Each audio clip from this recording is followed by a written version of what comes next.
ದೇವರ ಪರಿಶುದ್ಧ ನಾಮಕ್ಕೆ ಸ್ತೋತ್ರವಾಗಲಿ. ಈ ದಿನದ ದೇವರ ವಾಕ್ಯ ಮತ್ತಾಯ ಬರೆದ ಸ್ವಾರ್ಥ ಗ್ರಂಥ 5ನೇ ಅಧ್ಯಾಯ 43, 44, 45 ವಾಕ್ಯಗಳು.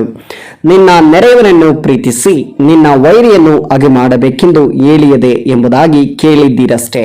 ಆದರೆ ನಾನು ನಿಮಗೆ ಹೇಳುವುದೇನೆಂದರೆ, ನಿಮ್ಮ ವೈರಿಗಳನ್ನು ಪ್ರೀತಿಸಿರಿ, ನಿಮ್ಮನ್ನು ಹಿಂಸೆಪಡಿಸುವುದಕ್ಕೋಸ್ಕರ ದೇವರನ್ನು ಪ್ರಾರ್ಥಿಸಿರಿ. ಹೀಗೆ ಮಾಡಿದರೆ ನೀವು ಪರಲೋಕದಲ್ಲಿರುವ ನಿಮ್ಮ ತಂದೆಗೆ ಮಕ್ಕಳಾಗಿವಿರಿ. ಆತನು ಕೆಟ್ಟವರ ಮೇಲೆಯೂ ಒಳ್ಳೆಯವರ ಮೇಲೆಯೂ ತನ್ನ ಸೂರ್ಯನು ಮೂಡುವಂತೆ ಮಾಡುತ್ತಾನೆ. ನೀತಿವಂತರ ಮೇಲೆಯೂ ಅನೀತಿವಂತರ ಮೇಲೆಯೂ ಮಳೆ ಸುರಿಸುತ್ತಾನೆ. ಹೌದು ಪ್ರಿಯ ದೇವರ ಮಕ್ಕಳೇ, ಇವತ್ತಿನ ದೇವರ ವಾಕ್ಯದಲ್ಲಿ ನಾವು ಗಮನಿಸುತ್ತಿದ್ದೇವೆ. ಇಲ್ಲಿ ದೇವರಾತ್ಮನು ನಮ್ಮನ್ನು ಹೇಳ್ತಿದ್ದಾನೆ, ನಿನ್ನ ನೆರೆಯವನನ್ನು ಪ್ರೀತಿಸಿ ನಿನ್ನ ವೈರಿಗಳನ್ನು ಅಗ ಮಾಡಬೇಕೆಂಬುದಾಗಿ ಹೇಳಿಯದೆ ಎಂಬುದಾಗಿ ಕೇಳಿದ್ದೀರಷ್ಟೇ. ಆದರೆ ನಾನು ನಿಮಗೆ ಹೇಳುವುದು ಏನೆಂದರೆ, ನಿಮ್ಮ ವೈರಿಗಳನ್ನು ಪ್ರೀತಿಸಿರಿ, ನಿಮ್ಮನ್ನು ಹಿಂಸೆಪಡಿಸೋದಕ್ಕೋಸ್ಕರ ದೇವರನ್ನ ಪ್ರಾರ್ಥಿಸ್ರಿ.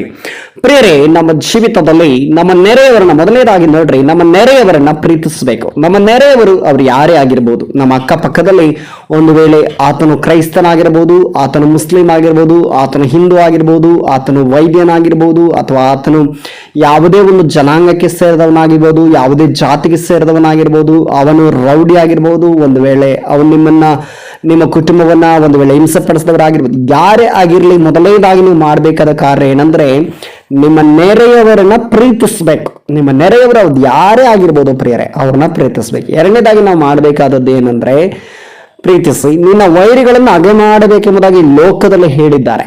ಈ ಲೋಕದಲ್ಲಿ ಏನ್ ಹೇಳ್ತಾರೆ ಅಂದ್ರೆ, ನಿಮ್ಮ ವೈರಿಗಳನ್ನ ದೂರ ಇಡ್ರಿ, ನಿಮ್ಮ ವೈರಿಗಳನ್ನು ಕಂಡಾಗ ದೂರವಾಗಿರ್ರಿ ಎಂಬುದಾಗಿ ಈ ಲೋಕದಲ್ಲಿ ಅಥವಾ ನಮ್ಮ ಲೋಕದಲ್ಲಿರುವಂತ ಜನರು ಹೇಳೋದನ್ನ ನಾವು ಕೇಳಿದ್ದೇವೆ.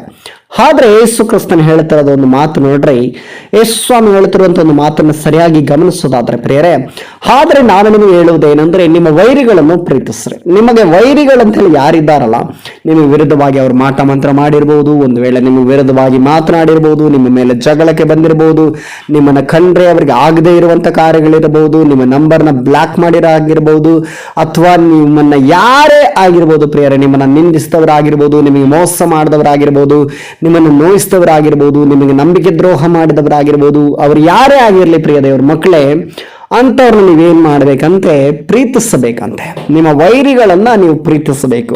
ಅಂದ್ರೆ ಅದರ ಅರ್ಥ ಏನಂದ್ರೆ, ನಿಮಗೆ ಈ ಲೋಕದಲ್ಲಿ ಯಾರು ವೈರಿಗಳಾಗಿರಬಾರದು, ಎಲ್ಲರೂ ಸ್ನೇಹಿತರಾಗಿರಬೇಕೆಂಬುದಾಗಿ ಕರ್ತನು ಸ್ಪಷ್ಟವಾಗಿ ನಮ್ಮೊಟ್ಟಿಗೆ ಹೇಳ್ತಿದ್ದಾನೆ. ಎರಡನೇದಾಗಿ, ನಿಮ್ಮನ್ನ ಹಿಂಸೆ ಪಡಿಸುವವರಿಗೋಸ್ಕರ ದೇವರನ್ನ ಪ್ರಾರ್ಥಿಸ್ರಿ. ನಮ್ಮನ್ನ ಹಿಂಸೆ ಪಡಿಸಿದವರು ನೋಡ್ರಿ ಪ್ರಿಯ ದೇವ್ರ ಮಕ್ಕಳೇ, ನಮ್ಮನ್ನ ಯಾರು ಹಿಂಸೆ ಪಡಿಸ್ತಾರೆ ಅಂದ್ರೆ, ಕ್ರೈಸ್ತ ವಿರೋಧಿಗಳು ನಮ್ಮನ್ನು ಹಿಂಸೆ ಪಡಿಸುತ್ತಾರೆ. ಕೆಲವು ಜನಾಂಗಗಳು ನಮಗೆ ವಿರುದ್ಧವಾಗಿ ಎದ್ದಳು ಬರ್ತಾರೆ, ಸಭೆಗಳ ಮೇಲೆ ದಾಳಿಯನ್ನ ಮಾಡುತ್ತಾರೆ.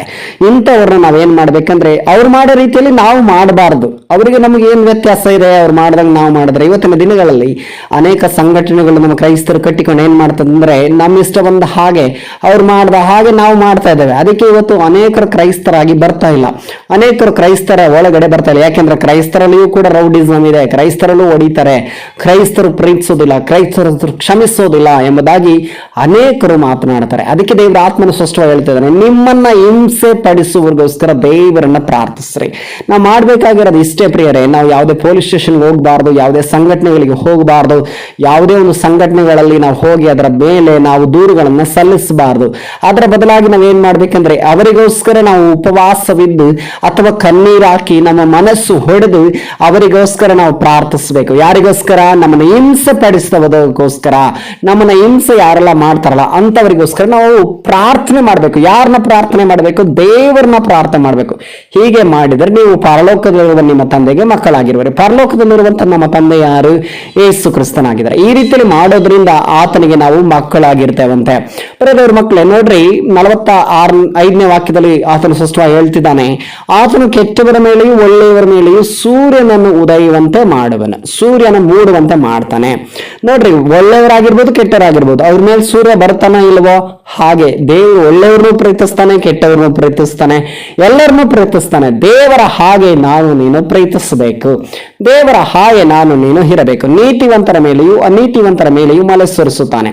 ದೇವರ ಮಕ್ಕಳೇ, ನೀತಿವಂತರಾಗಿರ್ಬೋದು, ಅವರು ಅನೀತಿವಂತರಾಗಿರ್ಬೋದು, ಪಾಪಿಗಳಾಗಿರ್ಬೋದು, ಅವರು ಪರಿಶುದ್ಧರಾಗಿರ್ಬೋದು, ಯಾರೇ ಆಗಿದ್ರು ಕೂಡ ದೇವರು ಅವರ ಮೇಲೆ ಕೂಡ ಮಳೆ ಸುರಿಸುವಂತೆ ಮಾಡ್ತಾನೆ. ಮಳೆ ಬರುವಾಗ ಮಳೆ ಬರುವಾಗ ಮಳೆಗೆ ಏನಾದ್ರೂ ಗೊತ್ತಾಗ್ತದ? ಮಳೆಯು ಇವ್ರು ಒಳ್ಳೆಯವರು, ಇವ್ರು ಕೆಟ್ಟವರು, ಇವ್ರ ಮೇಲೆ ಮಳೆ ಹನಿ ಬೀಳೋದಿಲ್ಲ, ಇವ್ರ ಮೇಲೆ ನಾನು ಮಳೆ ಹನಿ ಬರೋದಿಲ್ಲ, ಇವ್ರು ಕೆಡುಕರು, ಇವ್ರು ಗುಂಡ, ಇವ್ರು ಪೂಂಡ, ಇವ್ರು ಅಂತವ್ರು ಇಂಥವ್ರು ಅಂತ ಹೇಳಿ ಮಳೆ ಹನಿ ಅವ್ರ ಮೇಲೆ ಮಾತ್ರ ಬೀಳದೇ ಇರ್ತದ? ಇಲ್ಲ ಪ್ರಿಯದವ್ರ ಮಕ್ಳು, ಅವರ ಮೇಲೆ ಕೂಡ ಮಳೆ ಹನಿ ಬೀಳ್ತದೆ. ಯಾರು ಹಿಂಸೆ ಪಡಿಸ್ತಾರೋ, ಯಾರು ದ್ರೋಹ ಮಾಡ್ತಾರೋ, ಯಾರು ನಂಬಿಕೆ ದ್ರೋಹ ಮಾಡ್ತಾರೋ, ಯಾರು ಪಾಪ ಮಾಡ್ತಾರೋ, ಯಾರು ದೇವ್ರ ವಿರುದ್ಧವಾಗಿ ನಡೆದುಕೊಳ್ತಾರೋ, ಯಾರು ಕೊಳ್ಳೆಗಾರರೋ, ಯಾರು ಅತ್ಯಾಚಾರರೋ, ಯಾರು ಏನಂತ ಹೇಳ್ತಾರಂದ್ರೆ ಕಳ್ಳತನ ಮಾಡುವವರಾಗಿರ್ಬೋದು, ಅಥವಾ ನಕ್ಸಲೈಟ್ಸ್ ಅಂದ್ರೆ ಈ ಲೋಕದಲ್ಲಿರುವಂತಹ ಪ್ರಿಯದವ್ರ ಮಕ್ಕಳ ನಕ್ಸಲೈಟ್ಸ್ ಎಂಬುದಾಗಿ ನಾವು ನೋಡೋದಾದ್ರೆ ಅನೇಕ ರೀತಿಯಾದಂತಹ ವೈರಿಗಳಿದ್ದಾರೆ ಈ ಲೋಕದಲ್ಲಿ. ಅಂಥವರ ಮೇಲೆ ಕೂಡ ದೇವರು ಏನ್ ಮಾಡ್ತಾನೆ ಅಂತ ಮಳೆ ಸುರಿಸುವಂತೆ ಮಾಡ್ತಾನೆ ಪ್ರಿಯರೇ. ಅಂದ್ರೆ ಉಗ್ರಗಾಮಿಗಳೆಂಬುದಾಗಿ ನಾವು ಹೇಳ್ಬೋದು. ಉಗ್ರಗಾಮಿಗಳ ಮೇಲೆಯೂ ಕೂಡ ದೇವರು ಪ್ರೀತಿಯನ್ನು ತೋರಿಸ್ತಾನೆ. ಅವ್ರು ಮಾಡುವಂತ ಪಾಪವನ್ನ ದೇವರು ದ್ವೇಷಿಸ್ತಾನೆ ಹೊರತು ಪಾಪಿಗಳನ್ನ ದೇವರು ಪ್ರೀತಿಸ್ತಾನೆ, ಪಾಪವನ್ನ ದೇವರು ದ್ವೇಷಿಸ್ತಾನೆ. ಹಾಗೆ ನಾವು ಕೂಡ ಕೆಟ್ಟವ್ರನ್ನ ನೋಡಿ ಹುರ್ಕೊಳ್ಬಾರ್ದು. ಕೆಟ್ಟವ್ರನ್ನ ನೋಡಿ ನಾವು ಉರಿದುಕೊಂಡು ಅಯ್ಯೋ ಇವ್ರು ಏನಪ್ಪ ಇಷ್ಟೊಂದು ಕೆಟ್ಟವರಾಗಿದ್ದಾರೆ, ಇವ್ರು ಏನಪ್ಪ ಇಷ್ಟೊಂದು ತಪ್ಪಾಗಿದ್ದಾರೆ, ಇವ್ರು ಏನಪ್ಪ ಈ ರೀತಿ ಮಾಡ್ತಾರೆ, ಯಾಕಪ್ಪ ಈ ರೀತಿಯಲ್ಲಿ ನೋಯಿಸ್ತಾರೆ ಎಂಬುದಾಗಿ ನಾವು ಕೊರಗದ ಬಿಟ್ಬಿಟ್ಟು ಅವರ ಪರವಾಗಿ ನಾವು ನಿಂತು ಏನ್ ಮಾಡ್ಬೇಕಂದ್ರೆ ದೇವರ ಸಮ್ಮುಖದಲ್ಲಿ, ದೇವರ ಸಾನ್ನಿಧ್ಯದಲ್ಲಿ ಪ್ರಾರ್ಥನೆ ಮಾಡುವವರಾಗಿರಬೇಕು. ಯಾವಾಗಲೂ ಕೂಡ ನಾವು ಪ್ರಾರ್ಥನೆ ಮಾಡುವವರಾಗಿರಬೇಕು. ಯಾಕೆಂದ್ರೆ ದೇವರ ವಾಕ್ಯದಲ್ಲಿ ಸ್ಪಷ್ಟವಾಗಿ ನೋಡ್ತೇವೆ, ನಿನ್ನ ನೆರೆಯವನ್ನ ಪ್ರೀತಿಸು, ನಿನ್ನ ವೈರಿಗಳನ್ನ ಅಗೆ ಮಾಡಬೇಕು ಎಂದು ಹೇಳಿಯದೆ, ಆದರೆ ನಾನು ನಿಮಗೆ ಹೇಳೋದೇನೆಂದ್ರೆ ನಿಮ್ಮ ವೈರಿಗಳನ್ನು ಪ್ರೀತಿಸ್ರೆ, ನಿಮ್ಮ ಹಿಂಸಿಸಿದವರಿಗೋಸ್ಕರ ದೇವರನ್ನ ಪ್ರಾರ್ಥಿಸ್ರೆ, ಹೀಗೆ ಮಾಡಿದ್ರೆ ನೀವು ಪರಲೋಕ ರಾಜ್ಯದಲ್ಲಿ ತಂದೆಯ ಮಕ್ಕಳಾಗಿರುವಿರಿ.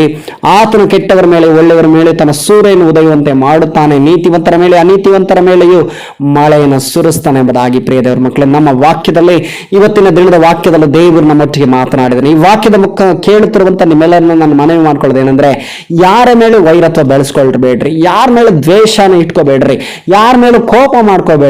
ಎಷ್ಟೇ ಕೋಪ ಇದ್ರು ಸರಿ, ಎಷ್ಟೇ ಅವ್ರು ದೊಡ್ಡ ಪಾಪ ಮಾಡಿರ್ಲಿ, ಚಿಕ್ಕದಾಗಿ ಮಾಡಿರ್ಬೋದು, ನಿಮ್ಮನ್ನು ದೊಡ್ಡದಾಗಿ ನೋಯಿಸ್ತಿರ್ಲಿ, ಚಿಕ್ಕದಾಗಿ ನೋಯಿಸ್ತಿರ್ಲಿ, ಒಂದೇ ಒಂದು ಕ್ಷಣ ನಿಮ್ಮನ್ನೇ ತಗ್ಗಿಸಿಕೊಂಡು ನೀವೇನ್ ಮಾಡ್ರಿ, ಕ್ಷಮೆ ಕೇಳ್ಬಿಡ್ರಿ. ನೀವು ದೇವರ ಪ್ರೀತಿನ ತೋರಿಸ್ರಿ. ನೀವು ತೋರಿಸುವಂತ ದೇವರ ಪ್ರೀತಿ ನಿಮಿತ್ತವಾಗಿ ಅವರಿಗೆ ನಾಚೆ ಆಗ್ಬೇಕು. ಅವರಿಗೆ ಏನಾಗ್ಬೇಕಂದ್ರೆ ಇಂಥ ಒಂದು ಹುಡುಗಿಯನ್ನ, ಇಂಥ ಒಂದು ಹುಡುಗನ್ನ, ಇಂಥ ಒಂದು ವ್ಯಕ್ತಿಯನ್ನ, ಇಂಥ ಒಂದು ಸ್ತ್ರೀಯನ್ನ, ಇಂಥ ಒಂದು ಪುರುಷನನ್ನು ಕಳ್ಕೊಂಡಲ್ಲ ಎಂಬುದಾಗಿ ಅವರಿಗೆ ಬೇಸರ ಉಂಟಾಗಬೇಕು, ಅವರ ಮನಸ್ಸಿಗೆ ನೋವು ಉಂಟಾಗಬೇಕು. ಆ ರೀತಿಯಲ್ಲಿ ನಿಮ್ಮ ಪ್ರೀತಿಯು ಯಥಾರ್ಥವಾಗಿರಲಿ, ನಿಮ್ಮ ಪ್ರೀತಿಯು ನಿಷ್ಕಪಟವಾಗಿರಲಿ ಪ್ರಿಯದೇವರ ಮಕ್ಕಳೇ. ಈ ವಾಕ್ಯದೊಟ್ಟಿಗೆ ದೇವರು ತಾನೇ ನಿಮ್ಮೆಲ್ಲರನ್ನು ಕೂಡ ಆಶೀರ್ವಾದ ಮಾಡಲಿ. ಯೇಸು ಕ್ರಿಸ್ತನ ನಾಮದಲ್ಲಿ ಪ್ರಾರ್ಥಿಸೋಣ. ಸರ್ವಶಕ್ತನು ಮಹಾಪರಿಶುದ್ಧನೂ ಆದ ತಂದೆಯಾದ ದೇವರೇ, ಯೇಸು ಕ್ರಿಸ್ತನ ನಾಮದಲ್ಲಿ ಸ್ವಾಮಿ, ಇವತ್ತಿನ ದಿನದಲ್ಲಿ ಸ್ವಾಮಿ ಒಂದು ವಾಕ್ಯದ ಮುಖಾಂತರ ನಮ್ಮೊಟ್ಟಿಗೆ ಮಾತನಾಡದ ನಿನ್ನ ಮಹಾ ಕೃಪೆಗಾಗಿ ನಿನಗೆ ಸ್ತೋತ್ರ ಸಲ್ಲಿಸ್ತೇವೆ ದೇವರೇ.